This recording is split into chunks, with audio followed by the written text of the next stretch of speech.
Siamo a Montagnana, siamo in via del Castelliero, qui ci sono le case dell'Ater, ma i residenti ci hanno segnalato un grosso problema con la caldaia e con l'acqua calda. Andiamo a sentire cosa ci dicono. Quanti gradi ci sono qui, signora? 15. E qui guarda, dove guardare vanno?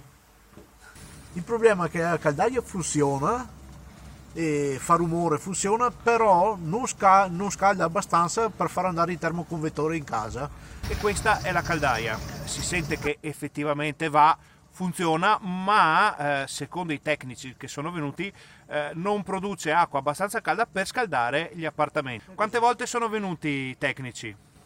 Questa settimana 3 volte e non hanno risolto. Eppure siete sempre a freddo. Sì.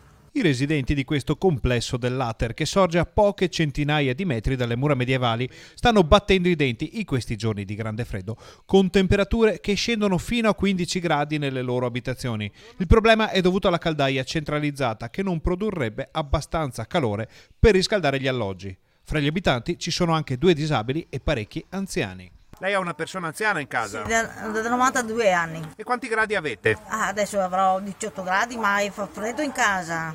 Perché hanno detto che la centrale non va.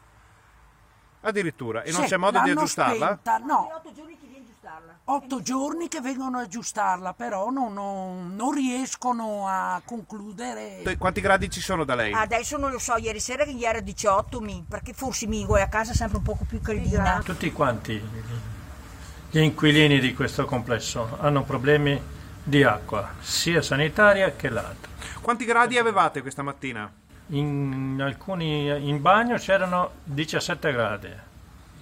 E l'acqua calda non viene neanche dai rubinetti? L'acqua calda era fredda. È perché l'ATER probabilmente non so come mai non si riesce a contattarlo per chiedere informazioni.